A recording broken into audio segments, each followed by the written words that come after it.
Senhores internautas e telespectadores, vamos aproveitar esse momento de reclusão em nossos lares para rever um programa bonito que nós fizemos aqui no estúdio do Hélio Silemo, entrevistando simplesmente Newton Travesso, um marco da televisão brasileira. Newton fez tudo, Globo, Record, Tupi, SBT, principalmente Record, mas fez os grandes programas da época de 60, 70, período áureo da televisão brasileira. Para os jovens, será a oportunidade de conhecer os programas da Hebe, da Elis Regina, do Jair Rodrigues, da família Trapo, com grande Ronald Elias, Renata Fronze, etc. Quem tem medo da verdade, os famosíssimos shows do dia 7. O Newton é que estava integrando a equipe A, atrás da câmera, como diretor de televisão, para fazer a seleção das imagens para o público brasileiro. E fez muito mais. Contou histórias, lindas histórias da televisão, da coxia da televisão, para todos nós. E nós, que somos os antigos, vamos rever e matar um pouco de saudade. Se prepare para grandes emoções. Vamos falar do Brasil.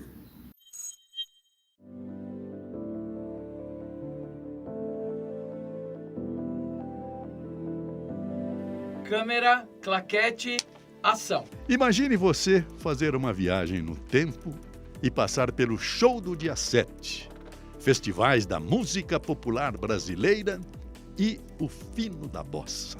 Ainda nesta viagem, você comanda os bastidores da família Trapo, participa do Chico Anísio Show, visita a deslumbrante Juma Mauá em um cenário do Pantanal e, de repente, desembarca em uma casa noturna na Praça 11, em pleno Rio de Janeiro, chamada Cananga do Japão. E ainda, neste balão mágico que embala os sonhos, você conhece tudo o que há de mais fantástico no Brasil e no mundo. Rompe a barreira do tempo como se todos os sons, sabores, saias justas e encantos do Brasil fossem seus. Sim, todo seu. Meu convidado de hoje, neste Vamos Falar do Brasil, é um dos maiores e mais importantes nomes da televisão brasileira. Produtor, câmera, diretor de TV, diretor incansável, inteligente e afável. Supera a casa dos 80 com a disposição de um jovem em início de carreira. Não é à toa que comanda um dos projetos mais ousados de integração entre rádio, televisão e internet, a Panflix, uma plataforma que recebe mais ou menos 39 milhões de acessos nos vídeos postados. Claro que nesta introdução poderia citar tantas outras coisas que ele fez, como Ana Raio e Zé Trovão. Éramos 6, as pupilas do senhor reitor, e TV Mulher, e Equipe A, e tantos outros. Newton Travesso é daquelas pessoas que, se pudesse, começaria a entrevista com um simples olá e ouviria seus casos e histórias como em um grande sonho, sobre tudo o que há de melhor na televisão brasileira. Ok, valeu.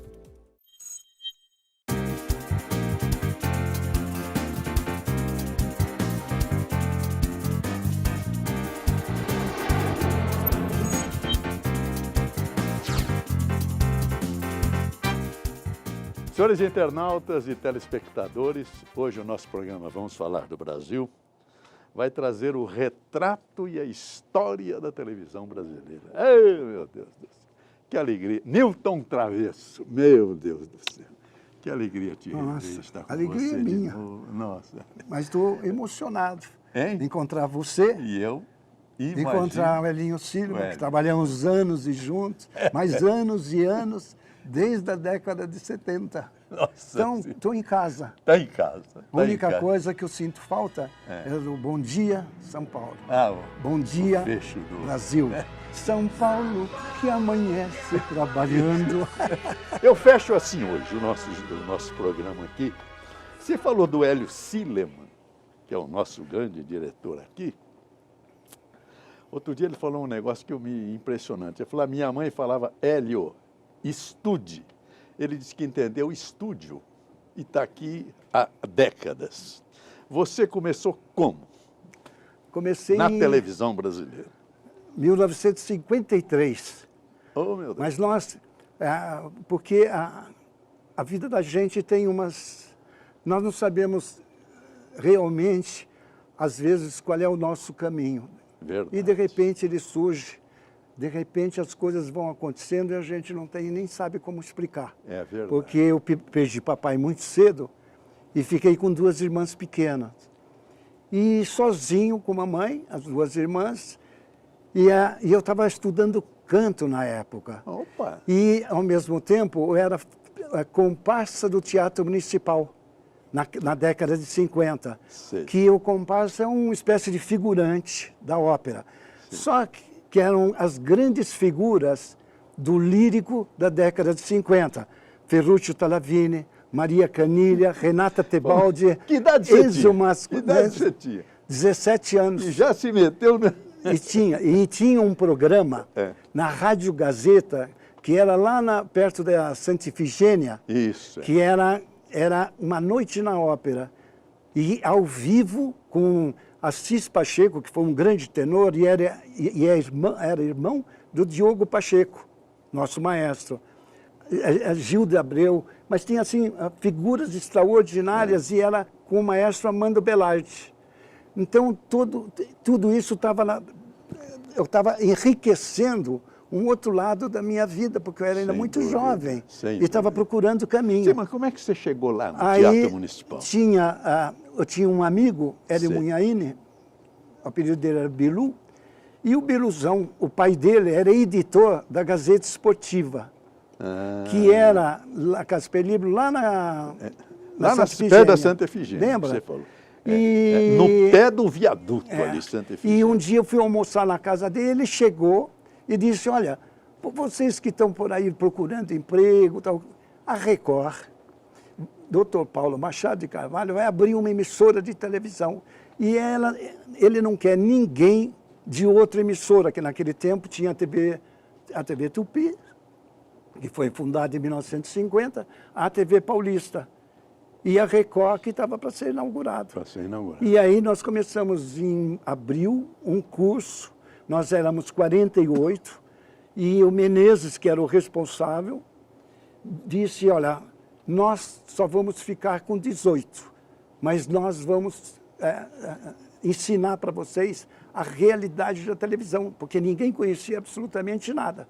E aí que nós fizemos um curso de luz, som, direção de TV, a montagem da câmera, que naquele tempo era muito complicado, a regulagem de câmera naquele tempo era muito complicado, os cabos eram, lembra dos cabos? Nossa. Puxa, aquilo cabo é uma grossura, um peso tremendo.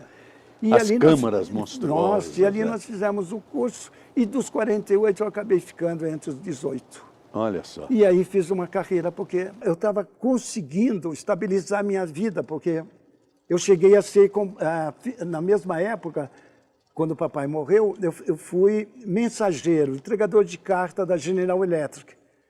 E eu estudava no Colégio Paulistano, que era na Rua Taguá, na Liberdade. E aí eu tinha com uma série de dificuldades financeiras para pagar aluguel de casa.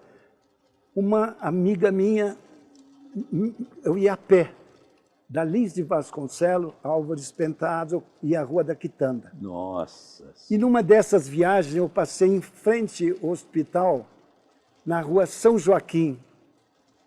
Era o nome do hospital, não lembro agora, mas era ali na Liberdade. Já é na Liberdade, São Joaquim, é verdade. Hospital Santa Helena. Sei. E estava lá, doe sangue, não sei o que lá, tal. Eu li aquilo e entrei para saber o que era doar sangue. E aí a enfermeira me disse, você doa sangue e nós pagamos, cada 500 gramas, nós pagamos R$500. Então, eu doava sangue uma vez por semana e 4 vezes por mês e ganhava R$2.000. Pagava R$1.300 de aluguel de casa, pagava o colégio paulistano. E você doava 4 vezes por mês? Isso, uma vez por semana. Nossa, mas eu era querido no Hospital Santa Helena. As enfermeiras depois davam leite, maçã, pera, ovo. Era de um carinho muito grande. E foi a época em que eu deixei de andar a pé, comecei a andar de bonde, aí passei para o ônibus, que achei extraordinário, lindo, um sonho andar de ônibus. E depois, lotação que a gente pegava no Anhangabaú, e que o servidor gritava, aeroporto, aeroporto. A gente tomava lotação para ir para o Colonial. Não existia 23 de maio? Nada. E bonde na Brigadeiro, bonde na Liberdade, que subia e descia. Não, mas o bonde era o Vila Mariana 23, 27, Domingos de Moraes 26 e Bosque da Saúde 30. E na Avenida Paulista, era a Avenida Angélica, Circular, Avenida 3. Senhores internautas, senhores telespectadores, agora deixa eu falar de mim. Eu tive o orgulho e a glória de ser dirigido por Newton Travesso na TV que estava nascendo, que era a TV Jovem Pan. Exatamente. Isso está na minha história. E como é que você começou na famosa TV Record no ano de 1953? O que era aquele mundo, Newton? Nossa, era uma televisão a vapor, né? Porque tudo tinha que ser feito com o máximo de atenção. Porque não tinha como errar, porque era tudo ao vivo. Inclusive, os comerciais eram todos ao vivo num outro estúdio, pegado o estúdio A, que era um estúdio grande, onde nós fazíamos o grande teatro, as orquestras sinfônicas, os nossos concertos, os nossos programas, e tinha o Circo do Arrelia, tinha Gincana Que Bom com Vicente Leporassi e a Clarice Amaral, e as garotas propagandas. Nossa, Neide Alexandre, Vilma Chandler. Vilma Chandler. Rosa Maria, Lucy Reis e Dalina de Oliveira. Que falavam ao vivo decor. Porque nós, no Suíte, a gente, ao mesmo tempo que estava fazendo, vamos dizer, o grande teatro Cacilda Becker, a gente já alertava, tocava a campainha do estúdio comercial. Então, quando a gente puxava o Grey Telop, que era um cartaz, estamos apresentando Teatro Cacilda Becker, patrocínio Indústria Reunidas, Francisco Matarazzo, a gente ia para o comercial. Nesse ínterim, a gente criava uma topografia de câmera e, ao mesmo tempo, as pessoas que tinham que mudar o figurino, envelhecer, porque era tudo ao vivo. E tinha 2 minutos no máximo, porque naquele tempo não tinha os intervalos, não era essa loucura de 6 minutos, 7 minutos. Em 2 minutos já tinha matado tudo. E os atores tinham que ser ligeiros, os figurinistas, maquiadores, porque as pessoas chegavam até a envelhecer um bom tempo da sua vida, conforme a história. E assim nós inauguramos, em 1953, no dia 27 de setembro, a TV Record, que foi, assim, um grande momento para todos nós, porque pela primeira vez nós estávamos nos aproximando da realidade de uma estação de televisão e de um veículo de comunicação, que até então nós desconhecíamos. O que nós conseguíamos assistir era muito pouco, porque as televisões eram poucas. A televisão foi inaugurada sem televisão. Nossa. Não tinha televisão para assistir à inauguração da TV Tupi. Tinha o Chateaubriand na época... Ela se filmou, então. Exatamente. Na época, o Chateaubriand comprou 20, 30 televisores, espalhou e inaugurou a televisão. Foi inaugurada às 5h30 da tarde a primeira estação de televisão da América do Sul. Com Cassiano Gabus Mendes, a Vida Alves, Walter Foster, Lima Duarte era sonoplasta e hoje é um dos maiores atores do Brasil. Eu não sou o salvador da pátria! Pode apostar, dona. O nome da safadeza agora é consenso, é? Eu juro, pelo meu padrinho padecido. E nós estamos começando uma televisão. E foi ali que nós começamos a entender melhor o comportamento das pessoas para as câmeras e nós para as câmeras. Como é que nós teríamos que dirigir os atores? E aí eu, por exemplo, fiz 2 anos do Teatro Cacilda Becker, que era um elenco lindíssimo. E tinha um grande mestre, que inclusive foi o homem que me ensinou a dirigir ator, que era o Zimbisky. Esse polonês era um homem extraordinário, um ator e diretor. Tanto chegando ao Brasil, como diretor já completamente formado na Europa, no caso particular da Polônia, e eu trazia uma bagagem completa de um realizador de um espetáculo teatral, além da minha particular personalidade ou estilo que eu poderia ter como diretor de teatro. E Cacilda Becker, Clay Diáconis, Valmor Chagas, Fred Klima, o elenco do Teatro Brasileiro de Comédia, porque quando a TV Record começou, a televisão nossa, nós não tínhamos elenco para fazer um grande teatro ou fazer uma novela, porque todos os atores de televisão estavam ou na Tupi ou na TV Paulista. Mas nesse ínterim estava sendo fundada a Vera Cruz e vieram os italianos para São Paulo. Quer dizer que foi antes da Vera Cruz? E eles estavam chegando e já tinham montado o Teatro Brasileiro de Comédia, a Vera Cruz. E foi aí que foi a grande expansão do teatro, e a televisão Record teve uma cultura extraordinária. Qual é a cultura que foi? A dos grandes atores de teatro. Então, a cultura toda nossa veio da grandeza e a nobreza do teatro, que era o Teatro Brasileiro de Comédia, Teatro Sérgio Cardoso. Então, fomos buscar toda essa gente. E tinha os diretores, Carla Tiveri, Rogério Jacober, eram os diretores que, inclusive, Adolfo Celler, depois que deixou o Brasil e foi casado com a Tônia Carreiro, ele saiu daqui e foi para Los Angeles para fazer o James Bond. Nossa! Era assim, então era a beleza da cultura dentro da televisão. E era uma televisão bonita, em que o jornalismo não tinha a violência de hoje. O Brasil tinha uma beleza de informação e de entretenimento. E a televisão, a TV Record foi crescendo, e eu, inclusive na inauguração, eu estreiei fazendo Dolly, que era uma grua, e às 10 horas da noite eu desci para fazer o grande teatro como ator às 11 horas da noite. Como ator? Como ator. Que era uma peça chamada Garota 53, do Muriel Silveira, que era um jornalista e autor de teatro da Folha de São Paulo. E o Johnny Herbert, eu era irmão do Johnny Herbert e do Hélio Souto. Na peça. Que eram os grandes galãs que estavam nascendo na época. Né? Que idade você tinha? 53? 19 anos. 19 anos. É. Eu cheguei a fazer no Teatro Record, porque nós tínhamos o quê? Nós tínhamos os estúdios, onde nós começamos a criar novelas. Já era no aeroporto, não? No aeroporto. Não. Já? Tudo foi no aeroporto. No aeroporto. Aí nós começamos a fazer novela, começamos a fazer grande teatro, aí nós partimos para os grandes concertos. E tinha um cara extraordinário que criou um caminhão com suíte e 3 câmeras e trouxe para todos nós o que era fazer uma externa.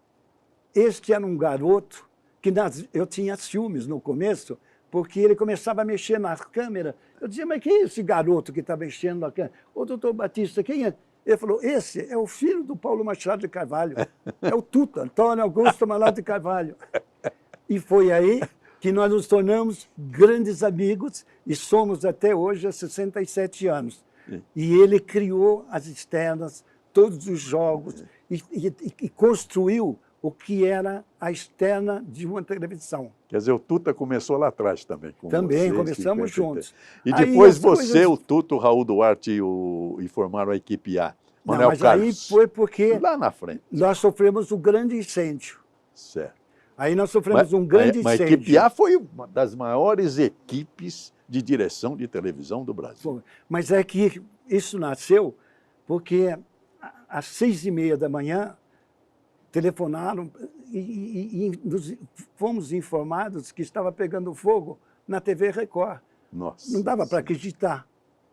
E nós tínhamos acabado de receber as novas câmeras Meu Deus do e céu. o incêndio pegou no estúdio, na técnica e na sala de VT. Destruiu tudo. Por isso é que, na época, acharam que foi um ato de terrorismo. Aí nós tínhamos só de gols do Pelé 2 horas de gols e que vendia para o mundo inteiro. Era um negócio impressionante. Naquele tempo, o futebol era bonito, era brilhante. E não tinha tape, era celulose. Não. Quando começou o VT e chegou, era uma fita larga, quadruplex, Sei. Dampex. Sei. E quando chegou, nós não podíamos editar. Nós tínhamos que fazer os programas pré-gravados, sem edição, como se fosse ao vivo. Sei. Tanto que eu cheguei a fazer uma novela com a Eva Vilma, Sei. em que ela fazia 3 personagens. E naquele tempo não tinha essa loucura que é a computação gráfica, que é o computador, o chroma key. Então, naquele tempo, você não podia nem editar a fita. Então, como é que nós criamos essa novela com esses 3 personagens? Porque teve um dia que o autor precisava que as 3 se encontrassem. Como? Aí o que nós fazíamos? Que era a mesma? Como? Nós tínhamos 2 VTs. Sim. Então, o que acontecia? O cenário, eu fiz a saleta, a cadeira, o abajur, tudo. E tudo para cá era fundo preto. Então, nós rodávamos a primeira cena no VT, com a Elva Vilma sentada, conversando com as 2 que estavam em pé aqui. Nossa. Então, ela falava com as 2 e ela tinha que memorizar o tempo das 2 que falavam com ela, porque o VT estava correndo. Porque depois eu ia colocar E não dava uma... para editar. Não dava. Não. Aí depois o que você Meu fazia? Deus Você do céu. pegava o VT, jogava para outra máquina e essa máquina passava a gravar o segundo personagem. Aí Eva Vilma interpretava com esse personagem e ficava aguardando tempo para falar com o terceiro personagem. Aí fazia outra vez essa recarga de VT até que as 3 estavam juntas em cena. Olha só. Agora, a capacidade da própria Eva Vilma De decorar textos diversos de personagens diversos personagens e dar o tempo. Porque à medida que ela falava, eu tinha que dar o tempo do texto que ela ia dar. Para eu reagir e poder seguir em frente. Então, tinha esse encantamento a televisão. Senhores internautas, o professor, ele falou em edição gráfica. Um dia, quando ele chegou, que eu convivi com o Newton na TV Record, mas na Jovem Pan era todo dia, a gente se encontrava. Um dia eu estou lá... Nossa, as nossas gravações do editorial que você fazia... Nossa. Mas um dia eu estou lá, tem uma companheira nossa, que eu não me lembro agora, sentada na mureta do Tejo, declamando Fernando Pessoa. Isso. Falei, Newton, como é que você foi? Você não foi a Portugal? Ele falou, não, ela declamou nessa cadeira aqui. Foi aí que eu descobri que... O chroma key. Não, que a televisão é estelionato. Não é verdade? É verdade. Que estava na cadeira e você montou e botou a menina sentada na mureta do Tejo. É um negócio impressionante, né? Que a gente conseguia fazer. A edição Aí gráfica. nós fizemos o Dia D, que era com Cidinha Campos, lembra? Lembro. Foi a grande projeção da Cidinha Foi. na TV Record. E a foi o Cidinha Dia fazendo D, as grandes reportagens. Pelé, o grande homenageado da noite. Carregado pelos seus companheiros, vai fazer a volta olímpica. Agora, só um alô pro dia D, o nosso cumprimento, o nosso agradecimento eterno por tudo que você fez pelo Brasil, divulgando o seu esporte, que é a alma do nosso povo. Eu agradeço a todas as manifestações, a todo o carinho com que me recebe o povo brasileiro e aproveito a oportunidade para pedir a todos os brasileiros que não esqueçam das crianças pobres, entende? Não esqueçam dos necessitados. Neste momento, Pelé, aqui no Canecão, recebe os cumprimentos de Wilson Simonal. Já recebeu de muitos companheiros, de muitos amigos. O Silvio Santos era o nosso repórter por um dia. E eu lembro que nós fizemos uma música do Baden Powell e Vinícius de Moraes, com a Hebe Camargo, que custou para ela entender, porque a música é aquela, eu sem você, você sem ninguém. Nossa. E depois tem o contracanto, ai, que saudade. Verdade. E ela canta de lá. Aí nós fizemos ela cantando com ela. Então ela cantava, eu sem você, e ela do lado de cá, ai, que saudade. Até a Hebe entender, foi uma loucura. Porque aí nós fizemos esse efeito dela cantando com ela mesma. Bom, mas... Então a gente brincava, e esse programa era feito pelo Tuta e por mim, o Dia D. E todos os outros programas que nós fazíamos. Mas é que a infelicidade do incêndio foi mortal para todos nós. Foi, sim. Porque nós perdemos as câmeras, nós perdemos tudo. O que ficou? Nós ficamos com 3 câmeras, que era da externa, com o caminhão de externa, e fomos para o Teatro Record Consolação, que o Teatro Record Consolação era para as grandes temporadas que o Paulinho de Carvalho trazia. Certo. Louis Armstrong, Nat King Cole, Charles Navour. Os shows internacionais. Shows internacionais, que era uma loucura. E você que dirigia isso também tudo? Era a equipe A que dirigia? Não, ainda estávamos... Isolados. Isolados, porque nós estávamos... Ainda não tínhamos sido... Eu saía do estúdio e ia para o Teatro Consolação fazer, por exemplo, a Marlene Dietrich, o Anjo Azul. Maria. E aí, quando nós estávamos ensaiando, porque nós recebemos toda a programação do show da Marlene. Então, praticamente, eu, com a Abelardo Figueiredo, já tinha mais ou menos, o balé já sabia a coreografia, as coisas, como ia proceder. Aí nós começamos a ensaiar. A Marlene Dietrich chegou num voo às 6 horas da manhã, foi para o Teatro Consolação, nós ensaiamos até 7 horas da noite, e às 9 horas ela entrou no palco. Mas de uma disciplina inacreditável. Tanto que as bailarinas, uma hora nós estávamos ensaiando, que era o final do show, que ela tirava aquela... Tinha um zíper aqui, que ela abria, aí ficava com aquelas pernas lindas. E aí era o final, em que ela pegava a cartola de bengala e com as bailarinas... E todo mundo levantava a perna. Aí no ensaio ela parou, ela veio para mim e disse, senhor diretor, por favor, diga às suas meninas que não levante mais a perna do que eu. A vedete desse espetáculo sou eu. Elas não podem levantar a perna mais do que Olha eu. Só. Então era todo mundo... Foi tudo aqui. Aí, como deu certo o show... Marlene Dietrich. Aí, como deu certo o show, ela pediu para eu fazer o show dela no Jardim de Inverno Fasano, que naquela época era o top dos grandes shows, que era o Jardim de Inverno Fasano, no Conjunto Nacional. Olha, lembra? Lá tinha no primeiro andar tinha um Jardim de Inverno Fasano. Aí eu fui fazer o show dela lá. Quando nós, depois que ensaiamos, eu estava trazendo os músicos, o Bolão, que era um saxofonista, passou e fechou a porta na minha mão. E ela viu. Oh, meu Deus. Essa mulher me pegou, levou para o camarim, pegou um balde de gelo, pôs na minha mão e carinhou de uma forma que eu não queria acreditar que eu estava sendo carinhado pelo Anjo Azul. Olha só. E o pianista dela era o Bart Bacharach. Nossa! Olha só a beleza de coisa. Não, é inesquecível. Aí, com tudo isso, com o incêndio, aí nós, que foi às 6h30 da manhã, nós tivemos que ir para o Teatro Record Consolação para fazer uma programação, porque não tínhamos onde fazer programa.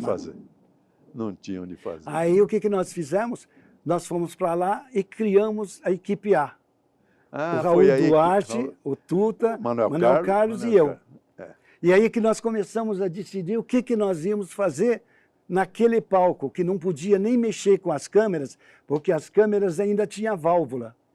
E era orticon, o tubo da câmera, que captava a imagem. Sei. E que não podia mexer, porque as câmeras tinham inaugurado a TV Record em 53. E aí nós começamos a criar programas como Família Trapo, A Noite Se Improvisa, Alianças por Sucesso. Eu sei que o senhor está nervoso, está aí gritando, se esbaforindo, por causa de uma coisinha de nada. Mas vamos botar outro no lugar? Eu não vou ficar nervoso? Mas, tio, é pro bem do time, tio. Vai entrar um cara que é muito melhor do que o senhor. Esse aqui que vai jogar? É esse. Infelizmente não vai dar.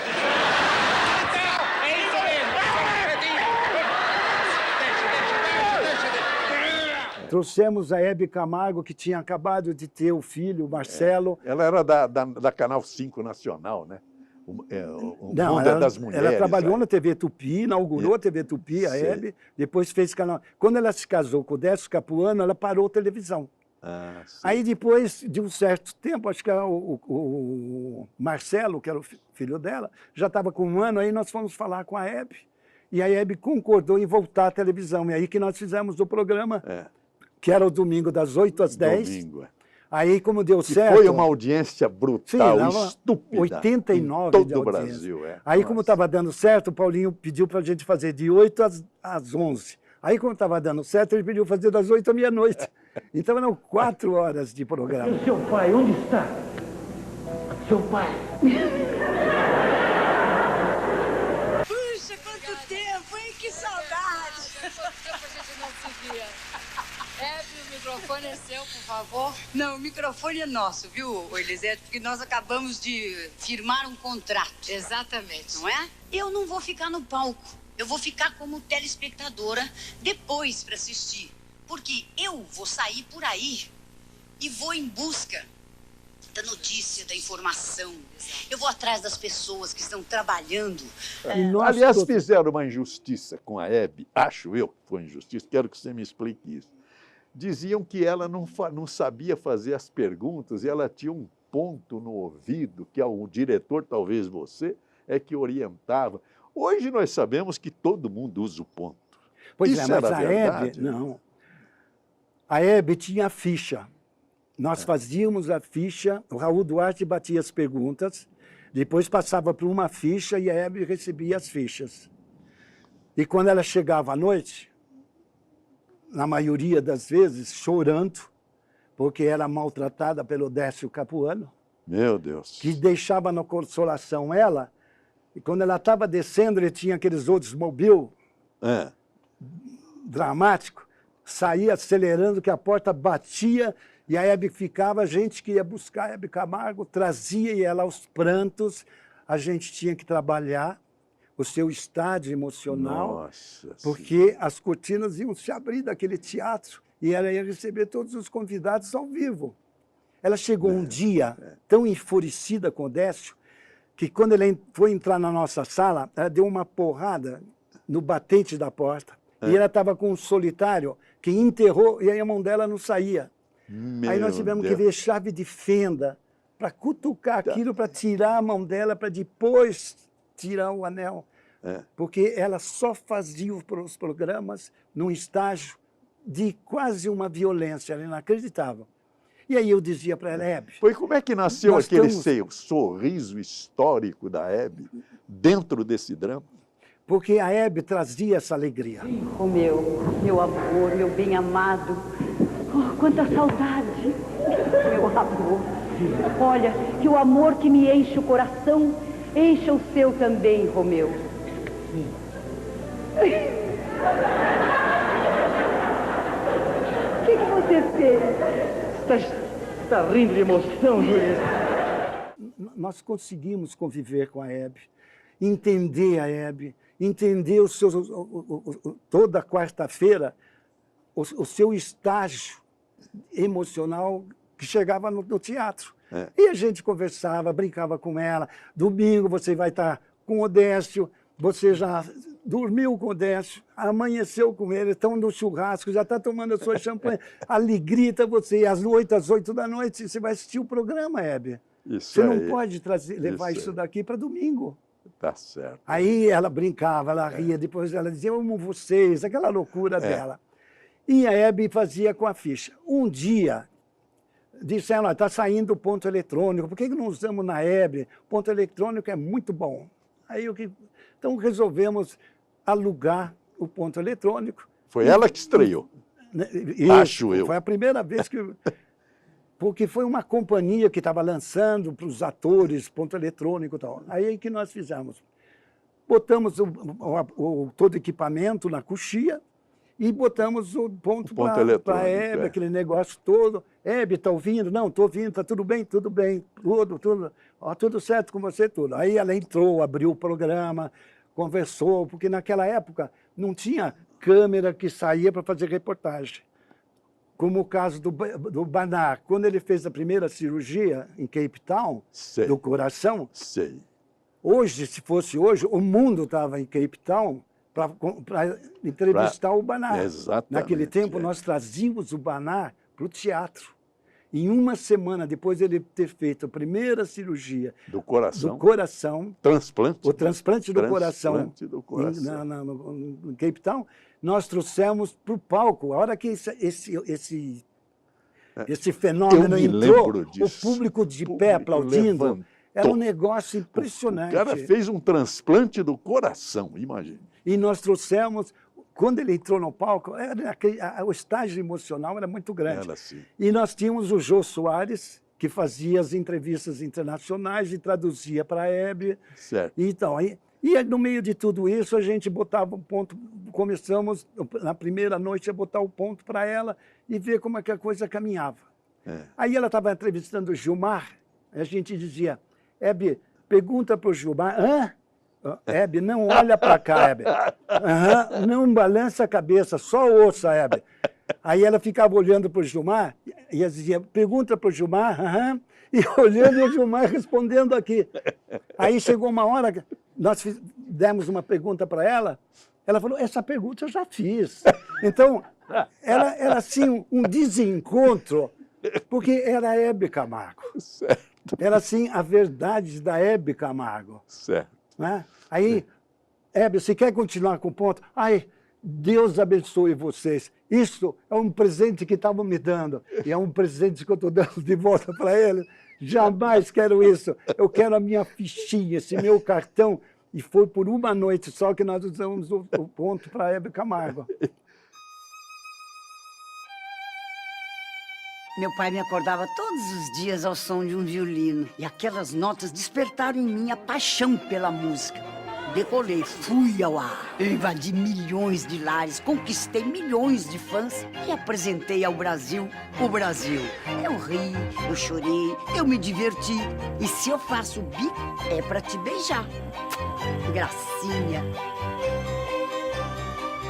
E ali nós tínhamos a Cidinha Campos, ali começamos a fazer. A família Trapo nasceu porque nós criamos a ideia... Eu vou te interromper. A família Trapo foi outro grande momento da TV Record. Nós voltaremos para falar de Renata Fronze, de Golias, da família Trapo, dentro de instantes.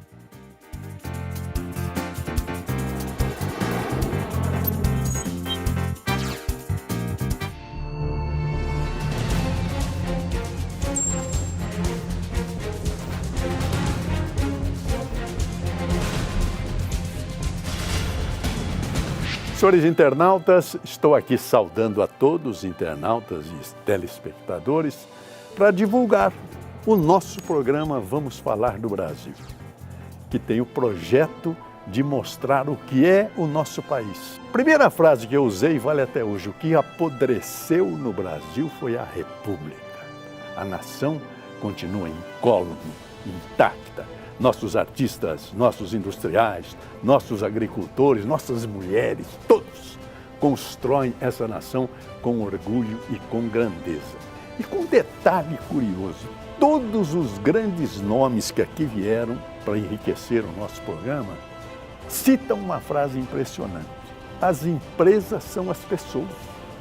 Por isso que eu vou mostrar para os senhores como para nós também o programa são as pessoas. Eu vou citar as pessoas que já vieram. Começou com o governador João Dória. Deixou o Palácio do Governo e veio aqui para abrir o programa Vamos Falar do Brasil. José, você tem razão. Educação e saúde são duas prioridades tão óbvias que devem fazer parte das prioridades de qualquer governo, estadual, municipal e federal. Na sequência, veio um dos maiores jornalistas do nosso país, que é o Flávio Rico. E como surgiu a Jovem Guarda, hein? Você lembra do programa? O Nelson Colaferro Júnior. Um país com tanta luz, né? Com tanta coisa boa, tantas notícias boas. O sol está chegando para... Você está falando de outro país. Não, notícias boas. Estou falando do nosso, claro. Foi um show. O Flávio Correia, o Faveco, que é da Ogilvy. O Brasil continua sendo um país, na minha modesta opinião, subdesenvolvido, né? Nós temos problemas aqui que são insolúveis, como, por exemplo, a distribuição de renda, uma barbaridade.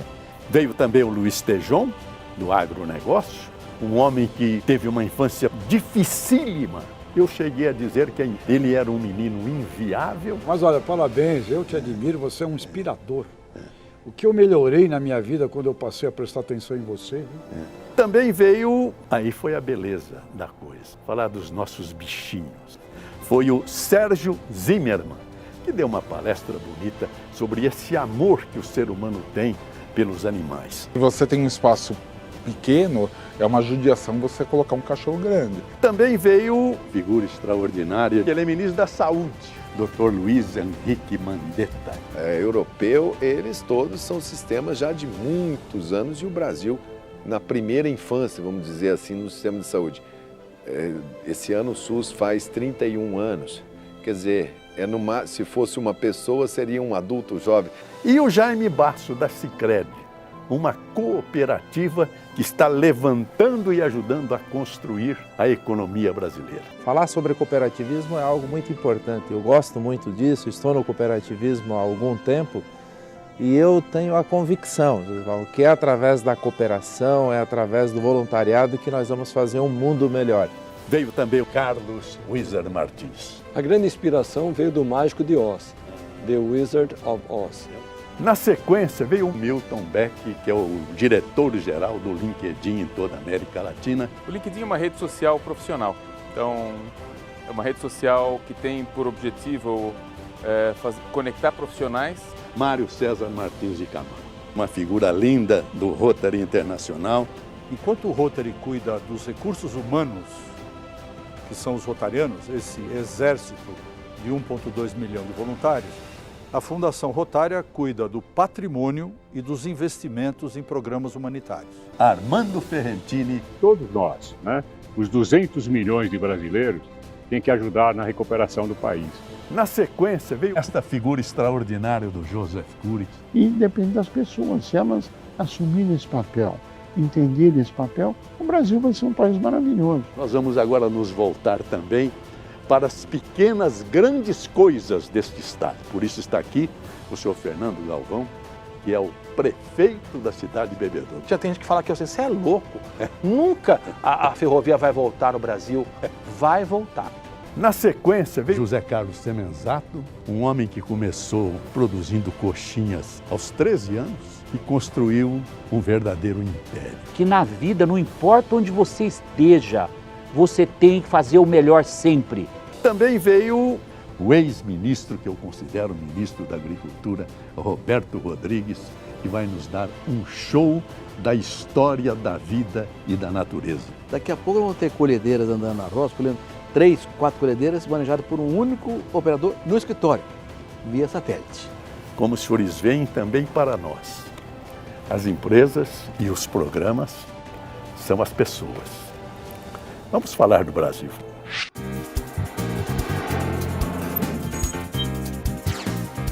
Senhores internautas, os senhores acabam de ver um dos grandes momentos da televisão brasileira, não só pelo espetáculo do show que era aguardado e o texto era maravilhoso, mas a interpretação do Jô Soares, do Golias, do Zelon, da Renata Fronze.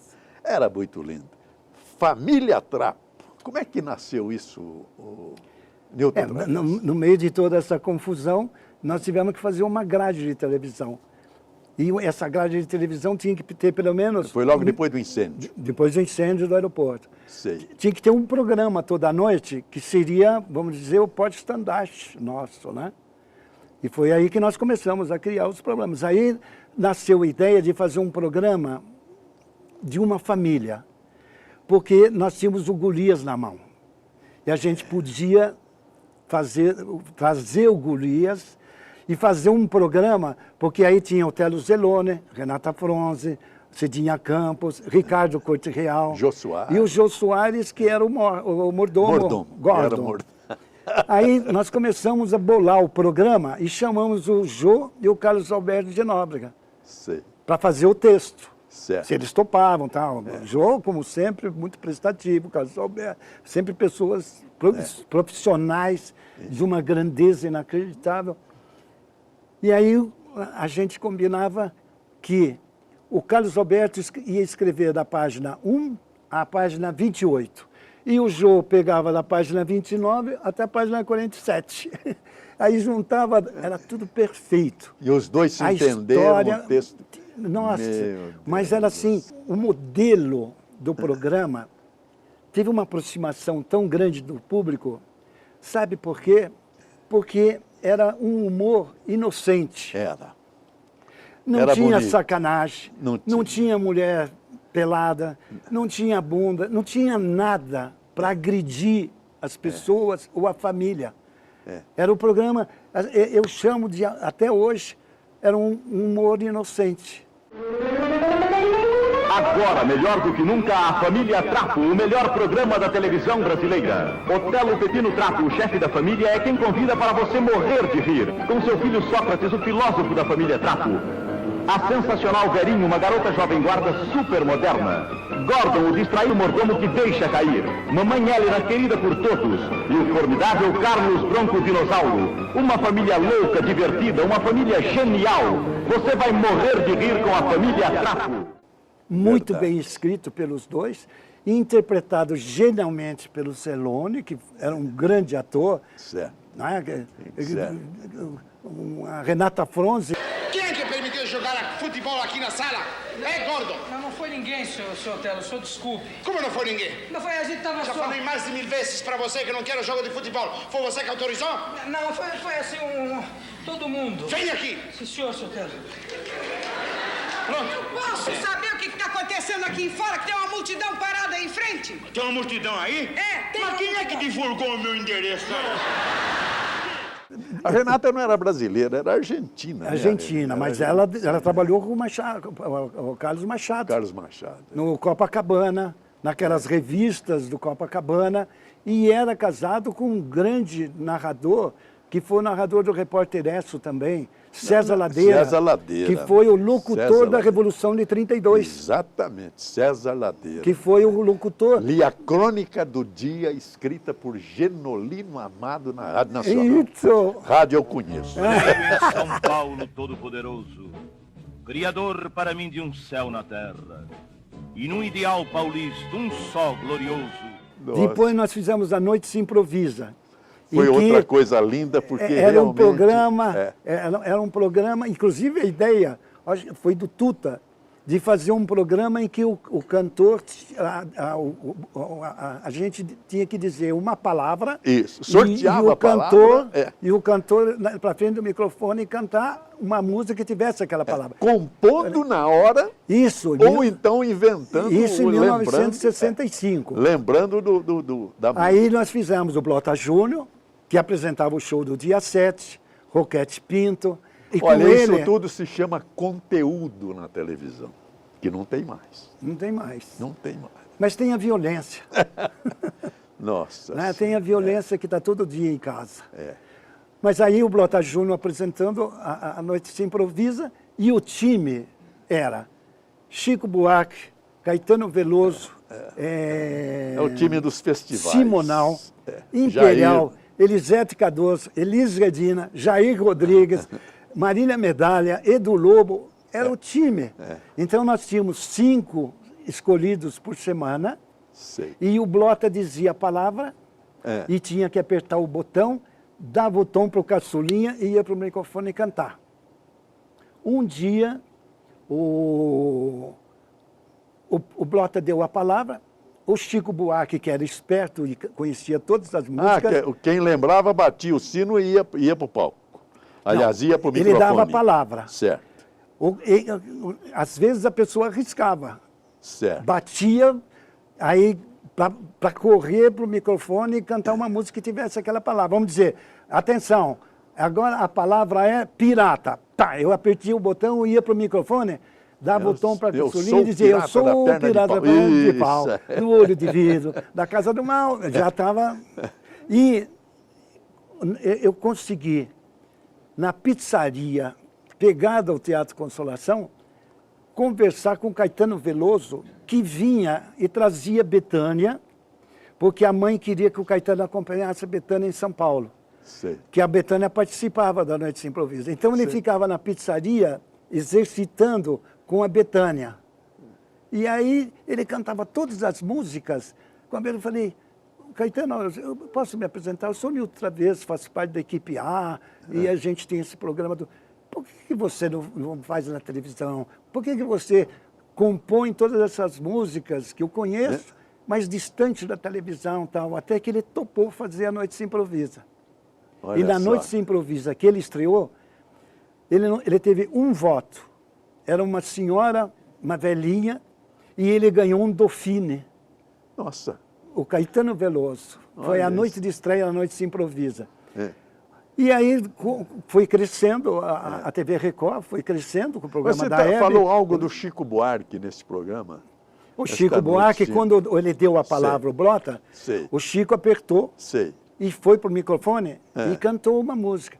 Eu trouxe a você, meu bem, não sei porquê. E começou a cantar uma música. E tinha o júri. O júri tinha o Solano, o Raul Duarte, tinha uma turma lá embaixo, e todo mundo ali no posto da orquestra. E a palavra não aparecia? Ouvindo a música, a palavra apareceu. Mas a música dizia, mas que música é essa? Ninguém conhecia a música. Aí o júri resolveu suspender aquela noite essa música e para fazer uma pesquisa. Aí quando foi na semana seguinte, vieram todos com um comprovante de que essa música não seria. Aí o Chico veio e disse, não, eu compus na hora. Então, essas coisas aconteciam.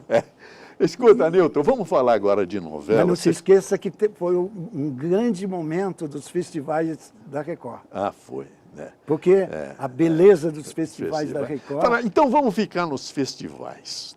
Você me narrou, se eu não estiver enganado, um problema entre o Geraldo Vandré e o Jair Rodrigues no Disparada. Foi Foi violento. Isso, foi? Foi, porque... Porque foi um grande momento do Jair a Disparada. O Jair ensaiou à tarde. Sei. E o Geraldo Vandré chegou e disse, esse moleque não vai cantar minha música. Quem vai defender essa música sou eu. Não adianta ele ensaiar. Aí criou um mal-estar.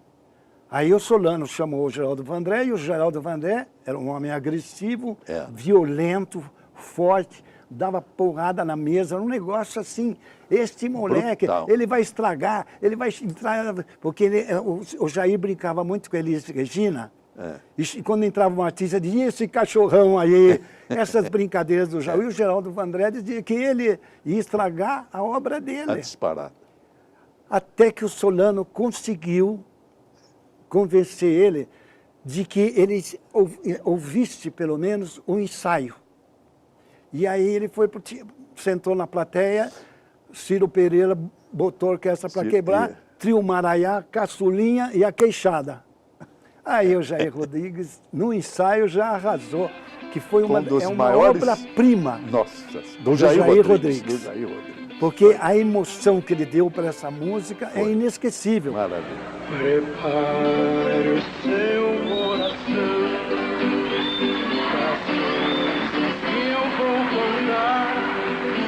Eu venho lá do sertão, eu venho... Me arrepia só de lembrar. Na boiada já fui boi. Boiadeiro já fui rei. Putz, coisa linda. Linda. E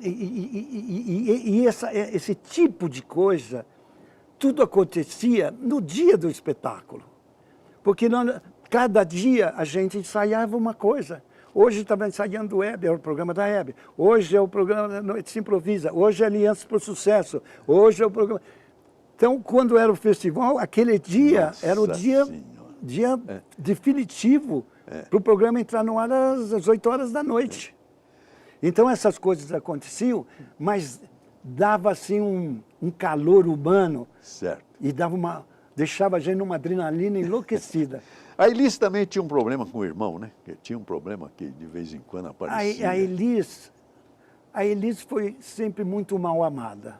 A Elis foi uma mulher extremamente sofrida e que tinha problemas de... O interior da Elis era muito sofrido. Custou muito tempo a gente conhecer melhor a Elis, porque a Elis sempre foi uma grande cantora. A Elis foi sempre uma grande atriz e a Elis foi sempre uma grande intérprete, porque a Elis cantava a música como uma grande atriz, só que um talento musical e uma afinação extraordinária.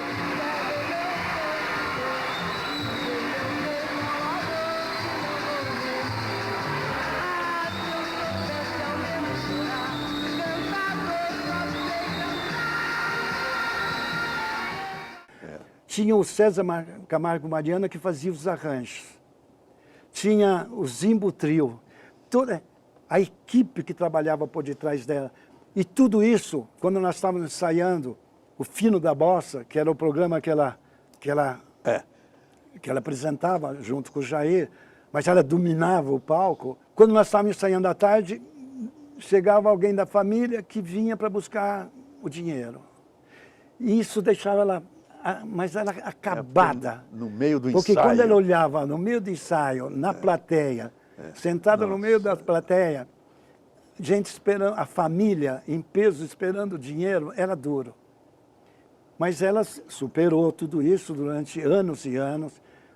Teve um cara maravilhoso que foi o César Camargo, que deu um carinho muito grande para ela. Quem sabe foi o único cara que realmente amou para valer a Elis Regina. E a Elis, eu sempre tive alguns problemas com ela de dialogar para ter uma aproximação, para que ela se apresentasse bem. Então, a Pimentinha eu fui conhecendo melhor para trabalhar. Certo. E o Tuta, ele ficava observando e dizendo, olha, cuidado, não vá por aí, então, eu acho que está demais. Tal. O Tuta ia me conduzindo também, porque ali nós dois tínhamos um diálogo. Arrumaram um ponto para você também. A Elisete Cardoso, sabe, tinha uma turma da pesada, não era fácil. E a Elisete, hein? Que coisa linda, né? Vocês restauraram porque eu a figura da Elisete. Eu estava falando para o Elinho Silliman que um dia o Elinho Silliman tem que sentar aqui para contar a história dele, né? Que nós temos uma história lindíssima. Mas eu estava contando para o Elinho que durante todos esses 67 anos da minha vida, eu nunca tive problema de trabalhar. Vamos gravar novela noturna, começa às 6, 7 da noite, vai até às 5, 6 da manhã, e depois, à 1 da tarde, nós temos capítulos de estúdio, nunca cansou. Mas administrar o ego é insuportável. Te leva à exaustão. Você chega em casa, tem que tomar banho de sal grosso, porque você, às vezes, é violentado pelo excesso de carinho e de cuidado que você tem que ter com as pessoas. E, ao mesmo tempo, quando ela se torna celebridade, então, quando a vaidade supera a inteligência, você não tem como conversar. As pessoas, quando você vai falar, diz, pode deixar, eu sei o que eu estou fazendo. É aí que é o grande perigo. Porque, na realidade, ele não sabe, nem ele, nem ela, o que está fazendo. E é o momento da perdição. Então, tudo isso, todo o caminho da Elis, e essa decadência não musical, essa decadência interior da alma dela, estava sendo todinha estraçalhada por dentro. Tanto que eu fui gravar com ela o Fantástico, aqui em São Paulo, era uma boate na Rebouças. Ela chegou já, aí fui para o camarim, quando eu entrei no camarim, eu falei, olha, Elis, vamos fazer uma coisa? Não vamos gravar. Você não está bem, você não está feliz, você está, sabe, você não está... você está respirando mal, você está cansada, você está enrolando. Não, você não pode fazer isso para mim. Toda a equipe aí, tanto ela fez que eu acabei gravando. Gravei e depois era música de 2 para lá, 2 para cá. Lembro como se fosse hoje. Aí, para editar, eu levei 11 horas, porque durante a edição ia saindo toda hora de sincronismo. Então eu tinha que vir, botar em slow, sincronizar você usava o slow para disfarçar. Para sincronizar os lábios. Sentindo frio em minha alma, te convidei para dançar. A tua voz me acalmava. São 2 para lá, 2 para cá. Aí foi o número pro Fantástico. Na segunda-feira, eu recebi um buquê, assim, umas 5 dúzias de rosas brancas e um cartão. Newton, Deus te pague, até breve, Elis. Não deu tempo de eu me despedir dela, porque ela se suicidou. Certo. Foi uma das grandes tristezas que eu tenho até hoje, na minha carreira profissional, tá. De não ter se despedido da Elis. Fui ver a Elis só no caixão, na Brigadeiro Luiz Antônio. Vamos deixar a tristeza de lado. Mas assim foi, e de repente, no meio de tudo isso, o festival, a disparada, os grandes musicais, de repente, de manhã, às 6h30 da manhã, o Teatro Consolação está pegando fogo. Foi o segundo incêndio. Segundo incêndio. Fomos para o Teatro Paramão. Começamos a fazer todo o nosso trabalho de volta. Quando foi num domingo, fizemos o Tudo festival. era no teatro, inclusive a Jovem Guarda do Roberto, era tudo no Teatro da Consolação. Tudo, a Jovem Guarda era no domingo, porque todo mundo diz, mas por que a Jovem Guarda era domingo à tarde? Porque na época a Federação Paulista de Futebol proibiu a transmissão da televisão do jogo, que era ao vivo, lembra? Sim. Graças à Jovem Guarda da dupla Roberto Carlos e Erasmo Carlos, junto com a musa Vanderleia. Num cinema de São Paulo, 15 mil pessoas aplaudem gritando: "Ei, ei, ei, Roberto é nosso rei", ou "Asa, asa, asa, Roberto é uma brasa", num show transmitido ao vivo pela TV Record. Eu sou do tipo que não gosta de casamento. De tudo que eu faço, eu falo é fingimento. Me chamam lobo mal, me chamam lobo mal. Pode vir que eu estou fervendo. Senhores internautas, o Newton estava me falando, antes do programa, que o incêndio da Paramount, do Teatro Paramount, certamente foi provocado, né, Newton? Foi porque era um espetáculo com a Cidinha Campos e tinha mais ou menos umas 400, 500 crianças. E os vizinhos de prédios viram uma pessoa correndo no telhado do Teatro Paramount, carregando um balde que este cara virou para o urdimento do teatro. E aí botou fogo. E aí nós, toca carregar equipamento, Jô Soares, coitado, suando e pingava, porque começa a pingar, os bombeiros, a água vai ficando quente. E vai pingando aqui no pescoço, mas queima, fica em carne viva. E a gente carregando equipamento, uma loucura. O que foi mais um ato de terrorismo. E nesse mesmo dia, pegou fogo no teatro, na TV Globo, que era na Rua das Palmeiras, que foi aí que a Globo foi para o Rio de Janeiro e nunca mais voltou para São Paulo. E depois de uma semana teve o incêndio também na Band, que a Band perdeu estúdio, equipamento, também foi um incêndio muito grande. Era um ato de terrorismo, né? Do tempo do militarismo. Não, e no regime militar, a gente fazendo o programa, e você sabia mais ou menos as pessoas que eram da Polícia Federal. Porque eles tiravam o papel, por exemplo, o Chico ia cantar uma música, eles ficavam acompanhando a letra. Porque, às vezes, entre eles mandavam recado para a base.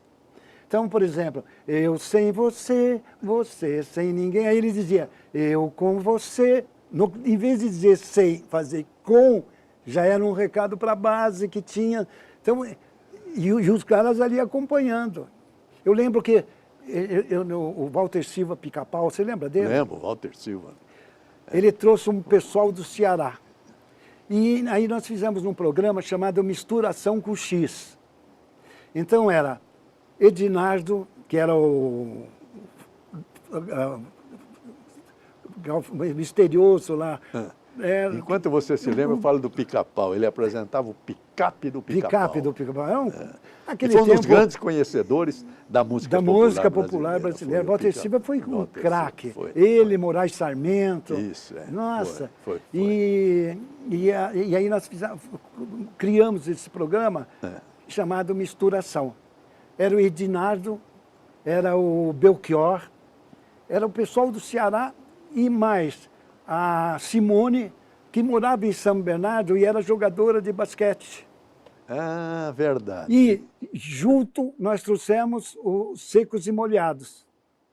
E aí o que acontecia? Quando entrava parte dos Secos, o quadro dos Secos e Molhados, vamos dizer, o núcleo ali, claro que o Ney Mato Grosso, aquelas unhas pintadas, seminu, aquelas fantasias, as máscaras, a cabeça, o que ele criava de figurino era um negócio... E a expressão corporal, né? Expressão corporal, tudo. Aí o que acontecia? Eu era chamado na censura e ficava das 4 da tarde às 8 da noite, 4 horas, esperando o certificado que dizia: este programa foi aprovado pela censura, número tal, e nós tínhamos que botar na frente da câmera para botar o programa no ar. Primeiro tinha que aparecer esse certificado e que o locutor narrava, lia. Olha só. Programação livre.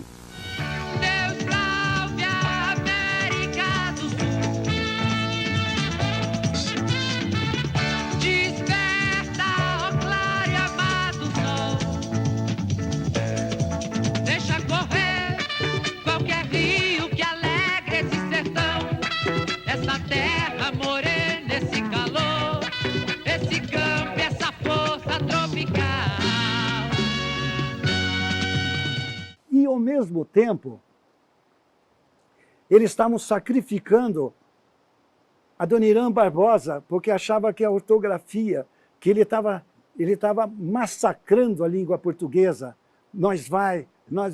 Tudo que fazia o Adoniran, a gente tinha que também ir na censura para conseguir uma aprovação e explicar para eles que aquela leitura era a realidade da nossa cidade, do que estava acontecendo. Do nosso povo. Era um poeta. O Ernesto nos convidou para um samba, ele mora no Brás. Nós fomos, não encontremos ninguém. De tanto levar frechada do era um poeta suburbano. Aí eu interrompo de novo para dizer que Manuel Bandeira, na evocação do Recife, falou o seguinte: a vida não chegava nem pelos jornais, nem pelos livros, vinha da boca do povo, da língua errada do povo. Não, língua certa do povo, porque ele é que fala gostoso o português do Brasil. No Jornal da Manhã, o editorial final era esse. Depois nós descíamos para o 20º andar e nós gravávamos, lembra? É verdade. Que lindo que era. Começando até... Escuta, vamos parar de falar desses dramas todos, que realmente machuca a gente, né? E vamos falar dos grandes momentos que você produziu, as grandes novelas da televisão, começando pela Record. Foi. Quais foram as novelas que você fez na TV? Nós tivemos, nossa, eu devo ter feito umas 28 novelas na minha vida. Começando com Banzo, que era uma novela da escravidão, certo, muito bem narrada pelo Solano Trindade, que era o grande poeta do Embu das Artes. Era um homem maravilhoso, um criador inacreditável. E ele trazia toda a cultura negra para a nossa novela. Banzo, eu aprendi que é saudade na língua afro. Isso, mas e aí nós fizemos uma grande novela. Aí fizemos grandes novelas, até com Paulo Plané Buarque como ator. Randall Juliano. Aí você inventou demais. Não, Paulo Plané Buarque, Randall Juliano. Nós fizemos um teatro com Paulo Plané Buarque e o Randall Juliano. e o Paulo Pranet sofre um acidente e perde as pernas. Aí Bom, isso nós na novela, começamos... na novela. Não, era um grande teatro. Sei. Ao vivo. Sei. Aí nós começamos a bolar como é que nós vamos fazer ele na cama com as pernas amputadas. Agora vai dobrar a perna, não. O que nós fizemos? Pegamos a cama e fizemos 2 buracos. Então ele sentava e deitava, e se podia botar aqui, que o lençol ficava certinho no joelho dele. E ele lá falando aqui sem as 2 pernas. Mas isso que é a verdadeira televisão a carvão, em que você é obrigado a criar, porque você não tem o chroma key para cortar a perna das pessoas. Não tem. Escute, na Globo você fez o Fantástico. Não, aí a Record, depois do último incêndio, nós fomos para o Teatro Augusta. No Teatro Augusta, praticamente, a Record foi sofrendo financeiramente, e todos os cantores, todos os grandes intérpretes foram para a sua carreira solo, Vanderleia, Roberto, Toquinho, Vini, todo mundo foi para a sua carreira solo e a Record acabou ficando sozinha. Esvaziada. Esvaziada. Aí o Boni me ligou do Rio de Janeiro. O Boni é uma pessoa que nós trabalhamos juntos em 1953, 54. E aí o Boni me ligou, soube que está mal a Record. Você não quer vir para o Rio? Vamos fazer o primeiro Fantástico Colorido, tal, e você participa como diretor também. Olha aí eu falei com o Paulinho, que tinha recebido o convite e tudo, e aí eu acabei indo para a TV Globo. E aí comecei a fazer o Fantástico com Maurício Sherman, Manuel Carlos, e foi uma época, eu fiz 6 anos do Fantástico. Olhe bem, preste atenção, nada na mão nessa candeia. Nós temos mágicas para fazer, assim a vida ali pra ver.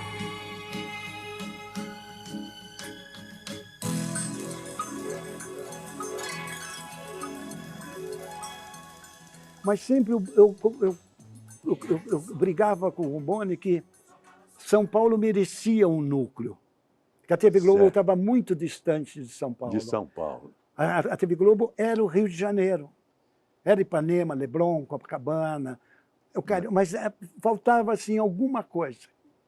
E o Boni dizia, não, eu não posso, porque se eu monto um núcleo em São Paulo, eu perco as rédeas, isso daí acaba ficando impossível, impraticável para mim administrar tudo. Até que um dia o Boni me chamou e disse, olha, vamos montar um núcleo em São Paulo. O que você gostaria de fazer? Eu falei, bom, ele falou, só que é um horário da manhã, para começar o núcleo de São Paulo. Vamos começar de manhã, fazendo um programa, tal, vamos ver o que você gostaria de fazer, tudo. Você continua, fica na linha de show do Fantástico, ao mesmo tempo você monta esse núcleo de São Paulo e vê o que você pode fazer. Foi aí que eu comecei a trabalhar e senti que a mulher estava emancipando. A mulher estava começando a ficar mais presente em 80. A mulher já estava começando a competir com os homens. Se libertar. Ela estava começando a se livrar. Certo. E ter liberdade de sair de casa, trabalhar e voltar e ainda dar o jantar. Mas eu sentia... Foi aí que surgiu a ideia de fazer um programa para mulher. Aí conversei com o Boni, olha, a ideia é essa, fazer um programa para mulher e tal. Ele falou, mas um programa para mulher, no meio da discussão com o Ricardo Scalamandré, o Boni, aquele negócio todo, praticamente um programa, uma TV para mulher. E aí nasceu o TV Mulher.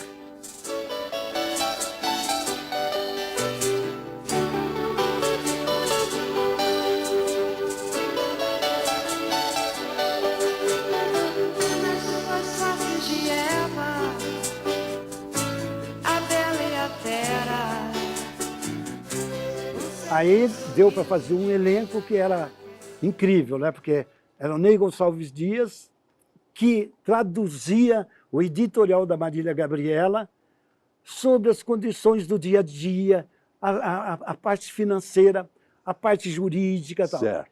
Então tinha o Ney e a Marília que apresentava o coisa.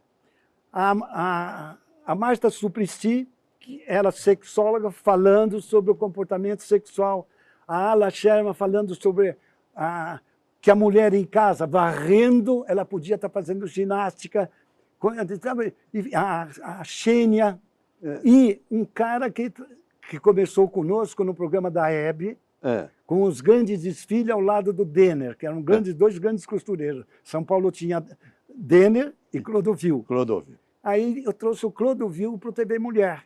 E o cenário, eu estava passando na Rua Augusta com Lorena e vi uma vitrine com ombrelones e móveis de cor clara, de pinho, sabe? Sei. Aquele clarinho. Eu falei, puxa vida, essa vitrine, isso seria o cenário do nosso TV Mulher.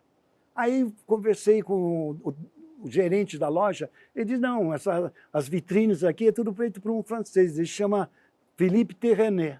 Eu falei, ele está aí? Tá, você vai lá no fundo. Aí fui lá e falei, olha, estou criando um programa nessa linha, tudo, eu gostaria de fazer um cenário. E ele criou o cenário da TV Mulher, que era lindo, com os espaços, e tinha um cenário para o ponto de encontro. Cada um tinha a sua baia, que fazia o programa, e onde eles, inclusive, se odiavam. Porque quando entrava o Clodovil, aí começou a briga entre eles. Aí o Clodovil, quando começava a falar, a Marília abria o jornal e ficava lendo. Então ele falando aqui, via que a Marília não estava prestando atenção nele. E aí, sabe? Aí já é briga de ego. Aí que eu digo para você que o difícil é administrar o ego. E aí nasceu a Marta Suplicy, nasceu, a Marilu fazia um programa de turismo, começou a fazer programa de turismo, mas não turismo, mostrando a parte cultural da cidade, a gastronomia, a importância da cidade historicamente. Então, era um programa de prestação de serviço. Sim. Aí abriu mais um horário para fazer um programa infantil, que eu fiz o Balão Mágico, com a Simoni, Jairzinho, o Fofão. Tal. Aí, depois, aí estava na Band, fazendo novela, Rolando Boldrin. Aí nós fizemos um programa caipira, com o Rolando Boldrin, que aceitou vir, que era um programa aos domingos, às 9 horas da manhã, em que não podia entrar elétrico, era só acústico, que o Boldrin fazia Foi genialmente... época em que começou a renascer a música sertaneja no Brasil, depois com o Sérgio Reis também. Para valer. Para valer. Esperando encontrar o amor, que é das velhas toadas canções, feito as modas da gente cantar, nas quebradas dos grandes sertões. Música, não, e o Sérgio Reis também foi um grande parceiro. Mas agora vamos falar das novelas. Você fez novela no SBT? Fiz na Globo. Na Globo, que novela você fez? Antes de sair da Globo, eu ainda fiz Sim a Moça. Sei. Sim a Moça e Razão de Viver, e uma outra Quem novela... você dirigiu lá que era nessa com novela? o Laurinho Corona. Sei. E o Laurinho Corona morreu antes de terminar a novela de AIDS. Eu tive 3 atores que sofreram com AIDS e eu tive que aguentar porque os atores foram descobrindo que tinha alguma coisa estranha com o ator e aí começou a ficar difícil a convivência, aí foi complicado. Aí eu saí da TV Globo em 87, 88, com a última novela que eu fiz com o Laurinho Corona. Sim. Aí eu para montar uma produtora aqui em São Paulo. Aí essa produtora, com o plano Collor, foi a falência total. Perdi tudo que tinha. Nossa. Porque não podia mais tirar dinheiro, aí complicou. Aí a Manchete... O famoso ato da Zélia Cardoso, é isso? Isso. Nossa. Ali perdemos tudo. Aí a Manchete falou, olha, se você quiser, nós ficamos com o programa, fazemos direto no ar e nós financiamos tal e vão indo. Aí a coisa começou a caminhar, aí eles acabaram me chamando e disseram, olha, você quer assumir a direção de programação da Manchete? Eu falei, eu acho que é legal. Então, assume, e aí nós vamos começar a fazer uma nova grade. E aí começou, até o Aninho Silva, inclusive, participou da nova fase da Rede Manchete. Certo. E aí que o Benito Rui Barbosa tinha uma novela chamada Pantanal. Oxa, e estava há 5 anos sucesso. na gaveta Nossa. do Mário Lúcio Vaz. E ele achava que essa novela era muito cara, que era uma novela que tinha que gravar no Pantanal, ia ter muita externa no Pantanal, tudo isso saía muito caro, saía fora do orçamento. E o Benedito enlouquecia todo ano, porque não entrava na grade das novelas o Pantanal. E no dia 19 de maio, no dia do aniversário do Jaime, eu telefonei para o Jaime e disse, olha, Jaime, eu estou assumindo a programação da Manchete e nós vamos abrir de novo a dramaturgia. Você quer vir e assumir a dramaturgia? Aí ele falou, olha, eu estou indo porque eu vou trabalhar na Globotech, eu quero fazer só comerciais, tudo. Falei, ô Jaime, porque o Jaiminho eu cuido desde criança e a mãe, você sabe o que foi a mãe para dar trabalho, a Maísa, né? É. Essa deu trabalho. Ele é o filho da Maísa. E a Maísa deu trabalho. O Jaiminho, acabei conversando, ele disse, olha, eu falei com o Boni, ele me liberou, só se você falar com o Boni. Aí falei com o Boni, olha, está acontecendo isso, nós vamos montar dramaturgia aqui, eu estou convidando o Jaiminho, mas ele falou que você liberou ele para ir para fazer comerciais. Eu falei, não, pode levar o garoto e tal. Porque eu tinha dado a primeira direção geral para o Jaiminho na Globo, dramaturgia. Aí eu trouxe. E aí o Jaiminho falou, olha, tem uma novela que vamos conversar com o Benedito, que é capaz que a gente traga o Benedito. Aí toca, fala com o Benedito, aí trouxemos o Benedito. E o Boni e o Mário Lúcio liberou o Benedito. E aí nós passamos a trabalhar o Pantanal. E o Pantanal explodiu. Explodiu. E aí começou a dar 40. E aí o que acontecia? A Globo ficava louca da vida, porque quando terminava o jornal, a novela, e nós emendávamos a novela nossa. Era um negócio de louco, né?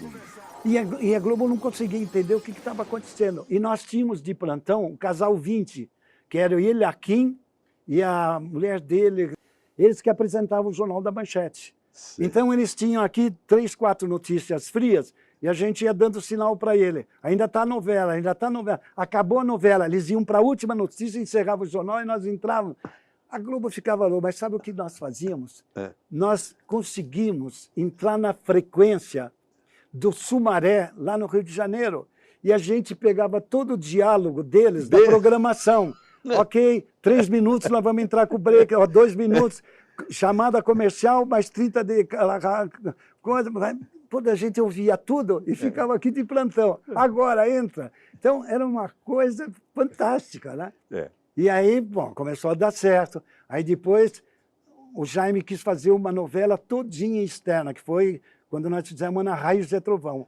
Outro espetáculo. Rodamos o Brasil inteiro com a novela. Grande sucesso. Foi. E aí, tinha o programa da Xuxa, aí o Boni levou a Xuxa para fazer o programa da Xuxa no lugar da TV Mulher, que terminou, foi de 80 a 86. Certo. Aí em 86 entrou a Xuxa e nós ficamos com a Angélica. Aí nós fizemos um bico shake com a Angélica, outros programas com a Angélica. Foi ali que a Angélica nasceu. Foi ali. Ela e a mãe. Certo. E ali nós ficamos, ali, aquele trabalho. Aí tinha grandes comediantes. E aí começamos a concretizar uma programação. Só que, de repente, o dinheiro desaparecia. E aí começou, depois da Ana Raio... Isso na TV Manchete. Na TV Manchete, e ninguém pagava. Começou crise, sindicato, o pessoal deitava no chão para os carros de reportagem não sair. Aí começou uma complicação. Que foi o final da TV Manchete, que foi uma grande emissora. O senhor Adolfo era um cara espetacular. Um homem de uma visão extraordinária. Fez um grande teatro. A Manchete era uma grande revista. Todas as revistas médicas, infantis, lembra? Era um negócio impressionante. E nesse ínterim nós fomos também perdendo o fôlego. Eu conheci o Adolfo Bloch no Rio, que ele queria fazer a Olimpíada, me chamou para... Foi onde estava o Tarcísio Meira, eu também conheci o Tarcísio Meira.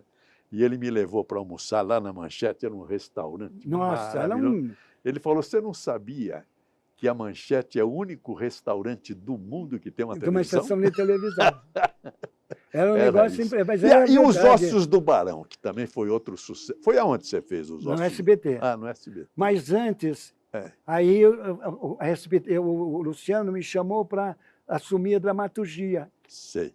Mas antes disso, nós fizemos um grande programa com o Clodovil, que inclusive o Elinho dirigiu na Manchete, e conseguimos fazer também programa feminino. Foi uma fase muito bonita, que a Manchete deixou uma saudade muito grande. Verdade. Ela fechou Verdade. e nós temos uma imagem linda até hoje da TV Manchete. E aí o Luciano me convidou para assumir a dramaturgia.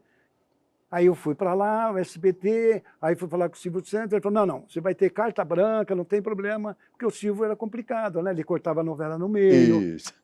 O Silvio, Até hoje. Até hoje. Eu estava na sala, o Silvio não gostava do filme, ele ligava para a programação e dizia, adianta esse filme no próximo intervalo. Aí estava assistindo o filme e entrava o intervalo. Quando voltava, o cara já tinha morrido, a família perdida. Eu dizia, mas o que está acontecendo? Mas ele me abriu um grande espaço. O Silvio não é fácil. E aí o Silvio perguntou, o que você gostaria de fazer? Eu falei, olha, eu estou aqui já há 6 meses preparando todos os projetos de dramaturgia. E tem uma novela que eu gostaria de fazer, porque é a cidade de São Paulo. Mexe com a Praça Buenos Aires, a Revolução de 32, a Moca, a Avenida Angélica, sabe? Tem uma que é um livro da Senhora Dupré. Éramos 6. É uma novela que vai falar com São Paulo. Eu acho que assim é um espaço completamente diferente para a gente entrar na dramaturgia e começar a trazer o público de volta. Olha. Aí eu falei, tudo bem, faz o que você quiser, é isso, tudo bem. Aí encomendei um bonde que só faz no Rio de Janeiro.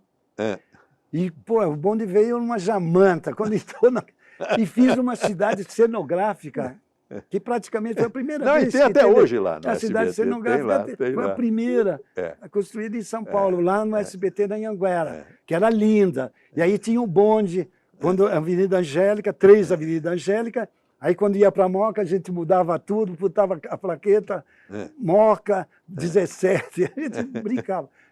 E aí E foi sucesso preparei também. todo. Aí começou, tive que trabalhar o elenco. Aí eu achava que eu tinha...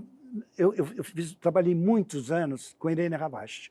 O Elinho também trabalhou, nós fizemos lindos trabalhos com Irene Ravache, inclusive para o MAP, no tempo do Fernando Vieira de Mello. Tempo do Fernando. Nossa, o que nós Outro fizemos... companheiro, grande jornalista brasileiro. Nossa, Fernando Vieira de Mello... Hoje é nome de túnel. Está na lembrança Tá. nossa até hoje. Até hoje. E aí comecei a trabalhar o elenco e a Irene Ravache estava fazendo uma peça no Teatro FAP. Aí eu fui lá, sentei, comecei a assistir a peça, a Irene olhou, no meio da peça, olhou para mim, meio estranhando, o que esse cara está fazendo aqui, né? Quando terminou, fui lá falar com ela, eu estou fazendo uma novela, o SBT me deu toda a liberdade, e a novela Éramos 6. E tem um papel lindo para você, que é de Dona Lola, eu acho que só você pode fazer, porque passa na década de 20, 30 e 40. E pega a Revolução de 32 para terminar quando começa a guerra e tal. Aí ela falou, não, no SBT não faz isso para mim. Nós temos uma amizade tão grande, você quer cortar a nossa amizade, é me convidar para ir para o SBT. O homem é um irresponsável. Ele corta todas as novelas. Esse responsável é o Silvio Santos. Ele não vai fazer isso, jamais. Pô. Aí tal. Aí passaram 3 dias, fui lá e sentei na primeira fila. Abriu a cortina, a Irene entrou, me viu, terminou a peça, fui lá. Até que eu cheguei a conversar com a Irene, e ela disse, eu vou física e não jurídica. Eu vou pela nossa amizade. E aí consegui fazer um grande elenco. Denise Fraga, Otton Bastos, Sônia Braga. Mas era assim um elenco, sabe, um negócio assim... incrível, foi crescendo esse elenco e todo mundo começou a ficar feliz lendo a sinopse da novela e o perfil de cada personagem. Então, pô, foi assim nascendo um elenco e uma esperança muito grande. Aí comecei a gravar os primeiros capítulos, então, aí o Luciano me ligou e disse, olha, o Silvio Santos quer falar com você. Eu falei, oh, que bom, vamos lá. Ele falou, não, é melhor ir sozinho. Eu falei, tá bom.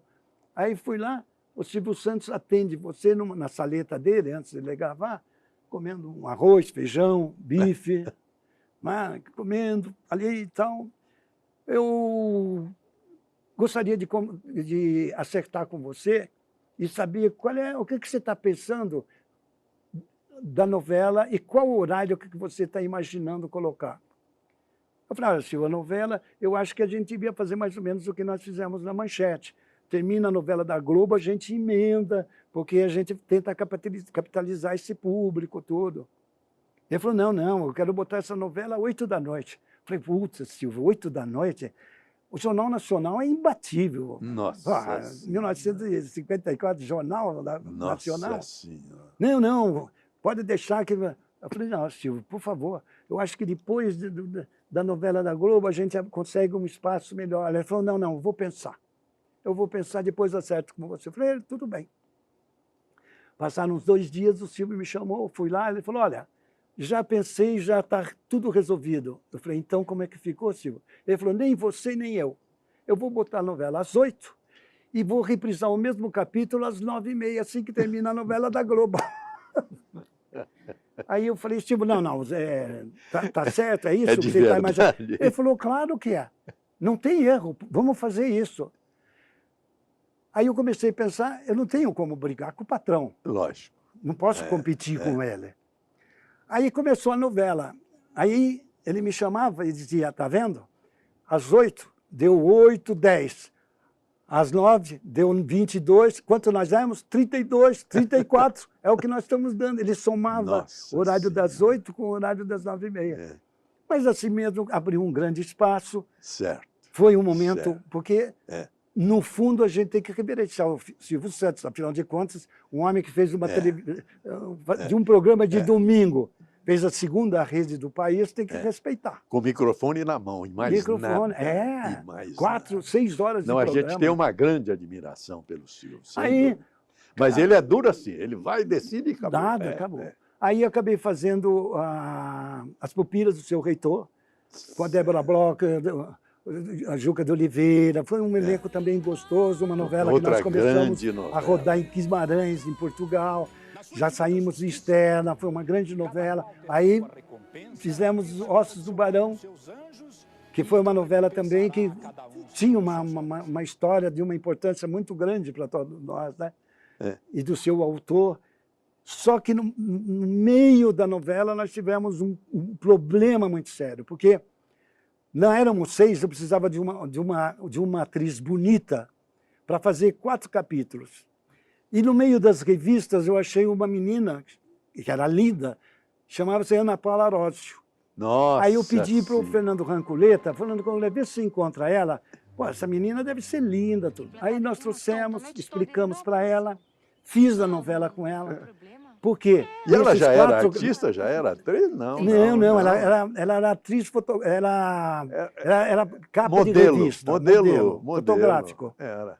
Aí o que acontece? Cheguei, ensaiei com ela, porque ela ia fazer uma cena, 4 dias de gravação, porque ela tinha um clube inglês em Interlagos, e que a nova geração da época ia dançar, brincar, nesse clube inglês. E nesse clube inglês tinha uma menina que aparecia de canto, que era linda, aqueles olhos, e a turma começa a perceber, e a garotada fica toda apaixonada por ela, até descobrir que ela era filha do zelador. Que aí vem o desprezo total e eles voltam. Nossa. E aí foi assim, um negócio que mexeu comigo, o jeito dela falar, dela interpretar, os olhos, a voz. Aí falei com a mãe dela, que eu podia pagar um curso de teatro para ela, porque ela tinha um talento muito grande. E a mãe falou, não, ele é modelo fotográfico, agora nós vamos para o Japão. Eu falei, não, mas eu estou oferecendo uma coisa que pode tornar realidade. Eu acho que ela tem talento, só que nós temos que trabalhar esse talento dela. Ana Paula Arósio com um olho desse tamanho. Aí a mãe foi embora, tal. Depois de 10 dias, ela falou, está de pé aquela. Está de pé, não tem problema.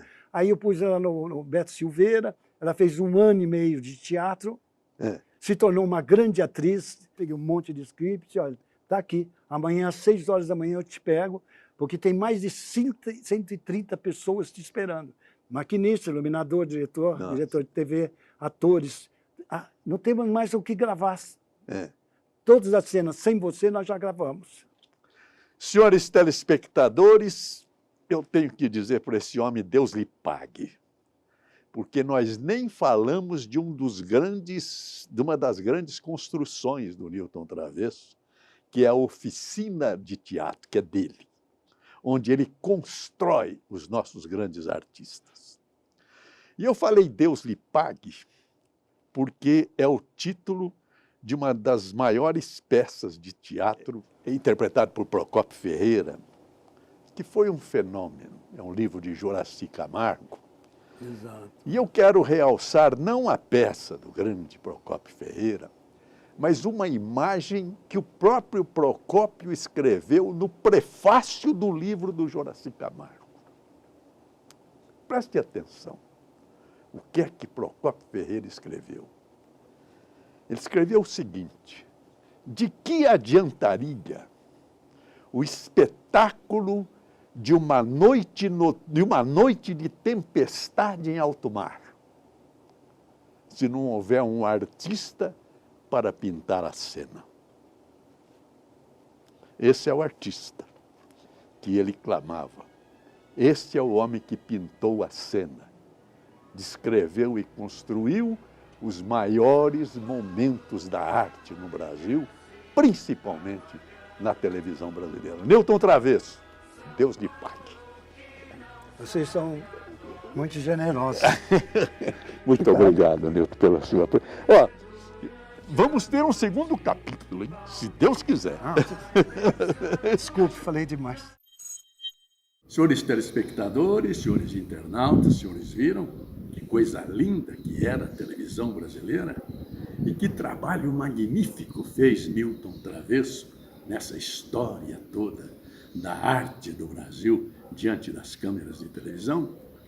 Mas agora eu quero deixar uma mensagem para a família brasileira neste momento de resignação, neste momento de clausura, colhendo o pensamento ou o texto de grandes artistas do nosso país. Eu escolhi um deles, que conviveu conosco, uma figura maravilhosa, Adoniran Barbosa,